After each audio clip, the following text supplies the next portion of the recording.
বাংলাদেশ বেতার রাজশাহী। এখন শুনবেন স্থানীয় বাংলা সংবাদ। আসসালামু আলাইকুম। বাংলাদেশ বেতার রাজশাহী স্থানীয় সংবাদ পড়ছি মহসিনা পারভিন।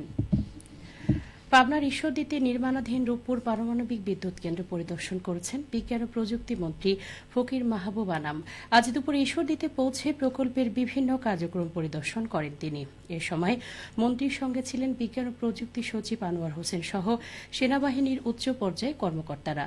ঈশ্বরদীর বিমানবন্দরে মন্ত্রীকে স্বাগত জানান বাংলাদেশ পরমাণু শক্তি কমিশনের চেয়ারম্যান ড জাহিদুল হাসান, রূপপুর প্রকল্প পরিচালক ড মোহাম্মদ কবির হোসেন, পাবনা জেলা প্রশাসক আমিনুল ইসলাম, পুলিশ সুপার আবু আশরাফ এবং ঈশ্বরদী উপজেলার নির্বাহী কর্মকর্তা হাসান মোহাম্মদ সোয়াইব। পরে মন্ত্রী ফকির মাহবুব আনাম রূপপুর পারমাণবিক বিদ্যুৎ কেন্দ্রের নির্মাণ কাজ ও প্রকল্পের বিভিন্ন কার্যক্রম পরিদর্শন করেন। পরিদর্শন শেষে প্রকল্প সংশ্লিষ্ট কর্মকর্তাদের সঙ্গে বৈঠক শেষে বিকেলে ঈশ্বরদী ত্যাগ করেন বিজ্ঞান ও প্রযুক্তি মন্ত্রী। নাটোরের লালপুর উপজেলায় বিভিন্ন এতিমখানা এবং প্রতিবন্ধী শিশুদের শিক্ষা প্রতিষ্ঠানে খাদ্য ও অর্থ সহায়তা সহ তাদের পাশে দাঁড়িয়েছেন সমাজ কল্যাণ প্রতিমন্ত্রী ব্যারিস্টার ফারজানা শারমিন।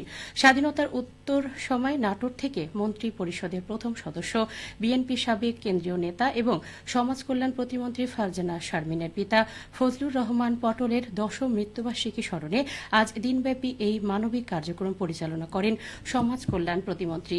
প্রতিমন্ত্রীর ছায়া প্রতিবন্ধী ও অটিস্টিক বিশ্ববিদ্যালয়ের শিক্ষার্থীদের সাথে মধ্যাহ্নভোজের অংশগ্রহণ করেন।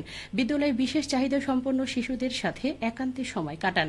বিদ্যালয় প্রাঙ্গণে ফজলুর রহমান পটল স্মৃতিবৃক্ষ রোপণ করেন। প্রতিমন্ত্রী উপজেলার ফুলবাড়ি শিশু সনদ ও এতিমখানায় উপজেলার ২৩টি প্রতিষ্ঠানের প্রতিষ্ঠান প্রধানদের সাথে সমাজ কল্যাণ মন্ত্রণালয়ের বরাদ্দকৃত ক্যাপিটেশন গ্রেনেড মঞ্জুরি বাবদ ৭১,৫২,০০০ টাকা চেক বিতরণ করেন।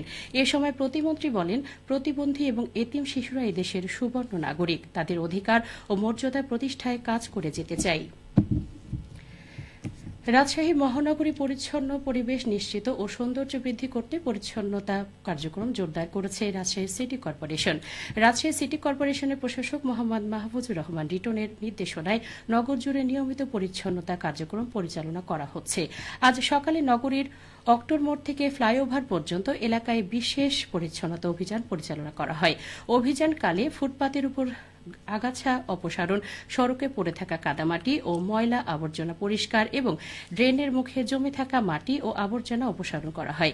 এর ফলে সড়ক ও ফুটপাতের পরিচ্ছন্নতা নিশ্চিতে পাশাপাশি ড্রেনেজ ব্যবস্থার স্বাভাবিক প্রবাহ বজায় রাখতে কার্যকর পদক্ষেপ নেওয়া হয়। নগরীর পরিচ্ছন্নতা, সৌন্দর্য ও নাগরিকদের স্বাভাবিক চলাচল নিশ্চিত করতে রাজশাহী সিটি কর্পোরেশনের এ ধরনের বিশেষ পরিচ্ছন্নতা অভিযান অব্যাহত থাকবে। অভিযানকালে রাজশাহী সিটি কর্পোরেশনের উপপ্রধান পরিচ্ছন্ন কর্মকর্তা সেলিম রেজা রঞ্জু, মনিটরিং কর্মকর্তা মশক এবং পরিচ্ছন্নতা সুপারভাইজারগণ উপস্থিত ছিলেন। বগুড়া মহানগরীতে পরিচ্ছন্ন, আধুনিক ও বাসযোগ্য নগরী হিসেবে গড়ে তুলতে মতবিনিময় সভা অনুষ্ঠিত হয়েছে। আজ জেলা প্রশাসকের কার্যালয়ে করতোয়া সম্মেলন কক্ষে এ সভা অনুষ্ঠিত হয়।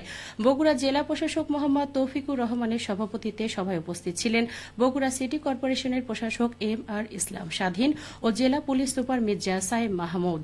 সিটি কর্পোরেশনের ১ থেকে ৫ নম্বর ওয়ার্ডের সমন্বয় কমিটির সদস্যদের সঙ্গে নগরীর সার্বিক উন্নয়ন, পরিচ্ছন্নতা ও নাগরিক সেবা নিশ্চিত করার বিষয়ে সভায় মতবিনিময় করা হয়। সভায় নগরীর সড়ক ড্রেনেজ ব্যবস্থা, বর্জ্য ব্যবস্থাপনা, ফুটপাত দখলমুক্ত রাখা, জলাবদ্ধতা নিরসন এবং জনসচেতনতা বৃদ্ধি সহ বিভিন্ন বিষয়ে আলোচনা করা হয়। পাশাপাশি নগরীর পরিচ্ছন্নতা কার্যক্রম আরও জোরদার করতে প্রশাসন, সিটি কর্পোরেশন, আইন শৃঙ্খলা রক্ষা বাহিনী ও স্থানীয় বাসিন্দাদের সম্মিলিতভাবে কাজ করার উপর গুরুত্ব দেওয়া হয়। নওগাঁ জেলা পুলিশের মাসিক কল্যাণ সভা অনুষ্ঠিত হয়েছে। আজ সকালে জেলা পুলিশ লাইন ড্রিল সেডে অনুষ্ঠিত সভায় সভাপতিত্ব করেন পুলিশ সুপার মোহাম্মদ তারিকুল ইসলাম। সভায় পুলিশ সদস্য ও সিভিল স্টাফদের বিভিন্ন সমস্যা, সুযোগ সুবিধা ও কল্যাণ সংক্রান্ত বিষয় নিয়ে আলোচনা করা হয়। এছাড়া অবসরজনিত বিদায় উপলক্ষে SI নিরস্ত্র মোহাম্মদ ফজলে বাড়িকে সম্মাননা উপাদান দেওয়া হয়। সভায় পুলিশ সুপার তার বক্তব্যে জলবান্ধব পুলিশিং জোরদার, পেশাগত আচরণ ও সেবায় মান উন্নয়ন এবং জনগণের আস্থা অর্জনের সকলকে আন্তরিকভাবে দায়িত্ব পালনের আহ্বান জানান। এ সময় অন্যান্য কর্মকর্তা ও সংশ্লিষ্টগণ উপস্থিত ছিলেন। সব শেষে আবহাওয়া। আজ রাজশাহীতে সর্বোচ্চ তাপমাত্রা ছিল 35.8 ডিগ্রি এবং সর্বনিম্ন 25 ডিগ্রি সেলসিয়াস। সন্ধ্যে 6টায় বাতাসে আপেক্ষিক আর্দ্রতার পরিমাণ ছিল 70%। রাজশাহী ও পার্শ্ববর্তী এলাকায় আগামীকাল সূর্যোদয় ভোর 5:38। সংবাদ শেষ হলো। আমাদের পরবর্তী স্থানীয় বাংলা সংবাদ প্রচারিত হবে আগামীকাল সকাল 8:10।